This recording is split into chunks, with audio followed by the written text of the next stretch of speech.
In the middle of the Aegean, between Kos and Astypalaia, a cable-laying vessel was doing something that sounded almost boring.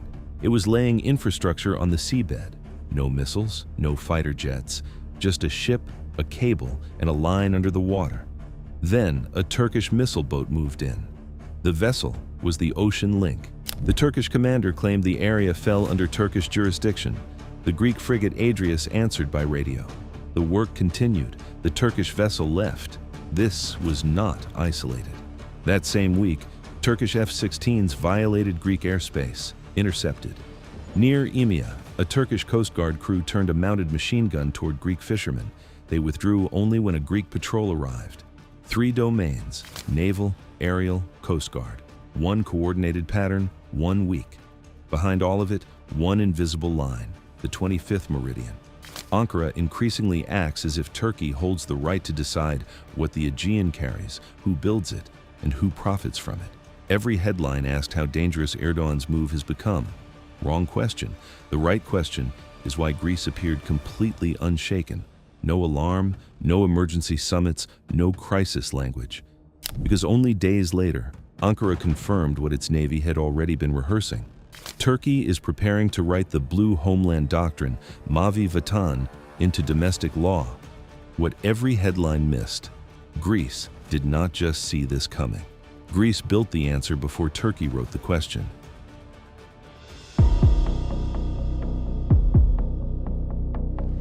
Turkey's first mistake was publishing a map. By the late 2000s, Blue Homeland had entered Turkey's strategic vocabulary, carving the Aegean and Eastern Mediterranean into Turkish maritime zones that overlapped areas Greece and Cyprus regard as sovereign rights.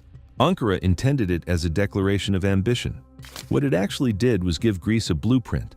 Athens read the direction of travel, not the destination, the direction. First a map, then doctrine, then exercises, then the Turkey-Libya Maritime Memorandum, then research ships, cable vessels, gray zones, and maritime warnings. Athens did not wait for the final move. It built the countermap. Greece's answer was not one speech, one frigate, or one diplomatic protest. It was a decade of architecture, military architecture, legal architecture, alliance architecture, energy architecture, 4 layers. Each one built before the crisis arrived. The military layer did not simply add hardware. It changed the psychology of the Aegean. Rafale fighters gave Greece range, sensors, and strike capability that force any Turkish planner to calculate risk differently. The Kimon-class frigates, built specifically for air defense and anti-submarine operations, closed the exact underwater corridors where Turkish submarines once moved freely. That freedom is now shrinking, patrol by patrol. Above both sites, Achilles Shield, an integrated defense network designed to protect Greek infrastructure from missiles, drones, and saturation attacks. A country that cannot be blinded or overwhelmed is fundamentally harder to pressure. And this is where geography becomes strategy. The Aegean is not the open Atlantic. It is a maze: islands, straits, shallow waters, civilian shipping, cable vessels, and energy infrastructure. Greece does not need to conquer the Aegean. It needs to make coercion expensive. The alliance layer changed the geography of consequences. Souda Bay is not just a base. It is the United States' primary strategic anchor in the Eastern Mediterranean. Alexandroupoli is not just a port. It is a logistics gateway into the Balkans and the Black Sea that bypasses Turkey's straits entirely. When American infrastructure is embedded in Greek territory, any Turkish escalation touches American access, NATO logistics, and Western military networks. That is not geography. That is architecture designed to make bilateral confrontation impossible to keep bilateral. France added the final insurance, a mutual defense pact built to function independently of NATO consensus and American political cycles. The message to Ankara: Greek security is also a European strategic concern. The legal and energy layers completed the architecture. Maritime delimitation agreements with Egypt directly countered the Turkey-Libya Memorandum, using the same instruments of international law Turkey was invoking. Same tools, completely different legal standing. The Sea Spine fiber optic backbone and the Great Sea Interconnector placed physical facts on the seabed, infrastructure far harder to contest than lines drawn on a doctrine map. Step back, air power, naval denial, air defense, American infrastructure, French guarantee, EU legal tools, energy corridors. That is the countermap. Greek planners did not need to know the exact date Turkey would move. They only needed to read the direction. And now, Turkey is preparing to convert a flexible doctrine into domestic law, a parliamentary vote, a written legal commitment it cannot reverse without paying a political price. The trap does not close when Greece moves. It closes when Turkey does. By the way, only 18% of viewers are subscribed. If this kind of deep dive geopolitics matters to you, like and subscribe. Let's keep revealing what others miss.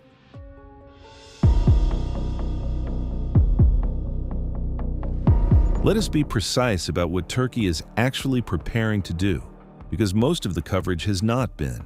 Turkey's Justice and Development Party has drafted the law on maritime jurisdiction areas, expected before Parliament in June. Most headlines described it as a provocation aimed at Greece. That framing is wrong and strategically important to understand why. At the time this video is being produced, the bill has not yet become law, but that is precisely why this moment matters. Turkey is still standing at the threshold between doctrine and legal commitment.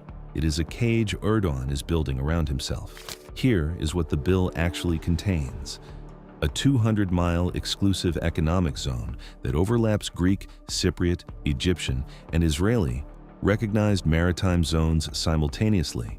Codification of 152 islands, islets, and rock formations whose legal status Turkey has contested for years, but never committed to in statutory language. Fishing rights, drilling permits, cable routes, energy development, everything east of the 25th Meridian, and a direct grant of authority to Erdogan personally to designate specific bodies of water as having special status, written, voted, law. Now, here is what the bill cannot do. Domestic Turkish law does not create international rights. Greece, Cyprus, Egypt, and the entire European Union operate under UNCLOS, the United Nations Convention on the Law of the Sea. Turkey has never ratified it. Turkey's parliament can vote unanimously. That vote cannot override a legal framework recognized by the overwhelming majority of the world's nations. Greek Foreign Minister Geopolitics was direct. This legislation cannot produce legal consequences under international law. His exact words: "International law must prevail over domestic intentions or visions." Athens has already moved beyond statements. Shipping Minister Achilles formally brought Turkey's maritime violations to the EU Commissioner for Fisheries and Oceans. Cyprus President Christodoulides called for a coordinated European response, confirming direct consultations with Mitsotakis. This is no longer a bilateral dispute Ankara can manage quietly. But the legal dimension is not the most dangerous part. Before this law, Blue Homeland was a doctrine, flexible, deniable, adjustable at the negotiating table. Ankara could always signal, these are strategic aspirations, not fixed positions. Room to maneuver, room to retreat without losing face. After this law, retreat requires a parliamentary reversal, a domestic political crisis of Erdogan's own construction. Every diplomatic compromise now means returning to the Grand National Assembly that passed his flagship maritime law and explaining why it is being reversed. He designed this law to pressure Greece externally. He may have engineered the cage that closes around his own strategic freedom. And here is where the current moment becomes genuinely dangerous. Greece has the legal right under UNCLOS to extend its territorial waters in the Aegean to 12 nautical miles. Foreign Minister Geopolitics confirmed in Parliament Greece intends to act on that right. A 12-mile extension would dramatically expand Greek territorial waters, with some estimates placing Greek control near 70% of the Aegean. Turkey's response to that move is already on record. A 1995 parliamentary resolution. Greek extension of territorial waters is a casus belli, a cause for war, never withdrawn. Greece never abandoned its right. Two trajectories, advancing simultaneously, on the same political calendar.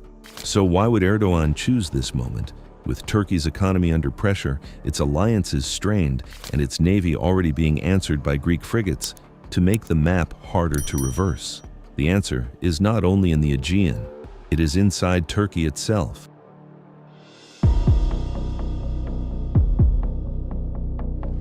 Four forces brought Erdogan to this moment, but only one of them is actually about the Aegean. Start with the one nobody is saying out loud. Under Turkey's current constitution, Erdogan cannot stand for the presidency in 2028. His term expires. There is, however, one exception. If early elections are called before the constitutional clock runs out, he is eligible to run again. The crisis he needs in the Aegean and the election he cannot win without one are not separate calculations. They may be the same calculation. The numbers explain why. A KP polling sits at 34.6%, below the threshold for a parliamentary majority. Istanbul Mayor Ekrem İmamoğlu, the man leading opposition polling, was arrested in March 2025 on corruption charges his supporters and international observers widely believe are fabricated. He remains in prison. An Ankara appeals court then judicially removed CHP leader Özgür Özel, ordering him replaced by the predecessor who already lost to Erdogan in 2023. The opposition's most effective leader, removed by a court ruling, not a vote. Erdogan polls at 48.6% in crisis scenarios, not in peacetime, in crisis. He arrests the opposition's most popular figure. His courts remove the opposition's most effective leader, and he manufactures a national emergency in the Aegean at the precise moment his constitutional clock is running out. These are not coincidences. They are instruments. Sinan Çiğdi, senior fellow at the Foundation for Defense of Democracies, was unambiguous. This represents a deliberate, calculated escalation by President Erdogan. Calculated. Not impulsive, not reactive, calculated. The economic reality makes the calculus more urgent. Turkey's IMF growth forecast for 2026 cites at 3.4%. Household spending is contracting, Turkish families cutting food and clothing budgets at measurable rates. When domestic conditions have already eroded the base, Erdogan reaches for his most reliable instrument, an external emergency. And Blue Homeland gives him exactly that language. It converts complex maritime law into a visceral, simple message. Turkey is surrounded, Turkey is being denied its rights, Turkey must defend its sea. Instead of asking why prices are high, voters are asked whether the nation is being encircled. The strategic window adds a third layer of pressure. Every month Greece builds, F-16 Vipers delivered, FDI frigates entering service, Alexandroupoli operational as a NATO logistics hub. The credibility of enforcing a Blue Homeland claim decreases. Erdogan is not moving because Turkey is strong. He may be moving because the window where Blue Homeland functions as credible pressure is closing faster than Ankara expected. Codify it now, or lose it as leverage before it was ever used. And then there is the seabed. The Aegean is entering an era where infrastructure matters as much as warships. Telecommunications cables, power interconnectors, energy blocks. Once cables are laid, terminals built, and energy licenses granted, the map hardens. Turkey fears being bypassed before it has a seat at the table.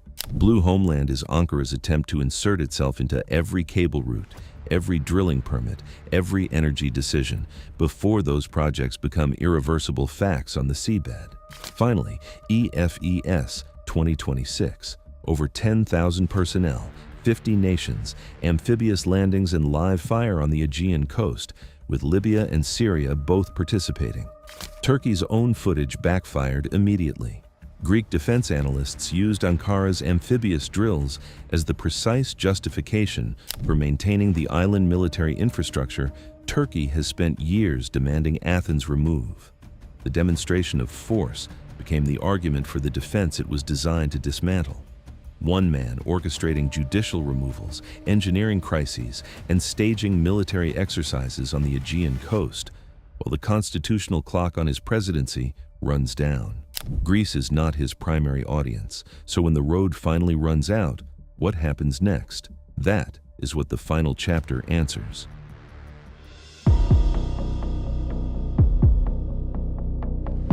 Here is what most of the coverage has missed entirely. Blue Homeland is not just a claim against Greece, it is a legal template.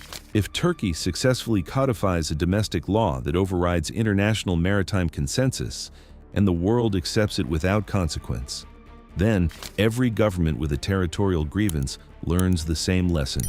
Write a law, name the water, declare it national territory. Because if Ankara can do it in the Aegean, Beijing can extend its claim across the South China Sea without further negotiation. Iran can formalize its Gulf ambitions. Others will follow. The principle, once established, is irreversible. A nation can unilaterally redraw international borders with a parliamentary vote, and the rules-based world order has no mechanism to stop it. This is not a hypothetical. This is the precedent Blue Homeland is quietly trying to set. Now, consider what the Aegean actually carries. Every day, commercial shipping routes crossing these waters move cargo between Europe, Asia, Africa, and the Middle East. Undersea telecommunications cables running through the Aegean carry a significant portion of Europe's internet traffic. The energy corridors being built right now, gas pipelines, power interconnectors, the longest subsea electricity cable ever constructed, will shape what European households pay for energy for the next 30 years. If Blue Homeland's framework is accepted as legitimate, every vessel, every cable, every pipeline crossing those waters operates with Turkish permission. Not Greek, not European, not international, Turkish. That is not a territorial dispute. That is control of Europe's operating infrastructure. Now imagine the moment the strategy runs out of road. The constitutional clock expires, the electoral calculation fails, and Erdogan decides that the only path remaining is the one he spent his career threatening. A confrontation somewhere in the Aegean, a Greek Coast Guard vessel, a Turkish naval response. The 1995 Casus Belli, the parliamentary declaration that Greek territorial extension means war, invoked not as a warning this time, but as a trigger. 2 NATO members, open water, one side defending international law, the other side holding a domestic statute declaring that law irrelevant. The alliance fractures publicly for the first time since 1974. Europe's energy corridors become a war zone. Financial markets price the Eastern Mediterranean as uninvestable overnight. And every government on Earth, in Washington, Beijing, Moscow, Riyadh, watches the same scene and draws the same conclusion. International law is optional for any nation with enough domestic political will to ignore it. That is the world Blue Homeland is quietly building toward. Greece understood this before the headlines arrived. That is why the response was never purely military. Athens chose a different kind of architecture: legal, diplomatic, financial, structural. Not because Greece is weak, because Greece understood what was actually at stake, not just for the Aegean, for every maritime border on the planet, for the principle that disputes are settled by law and not by whichever government votes loudest. This is the real money trail. Because in geopolitics, every threat eventually becomes a price. Greece has spent a decade making Turkey's price higher, year by year, alliance by alliance, cable by cable. The walls are real. The infrastructure is being built. The legal case is stronger than it has ever been. Blue Homeland may be the loudest statement Turkey has made in the Aegean in decades, but leverage, quiet, structural, and permanent, is more powerful than noise, and Greece already has it.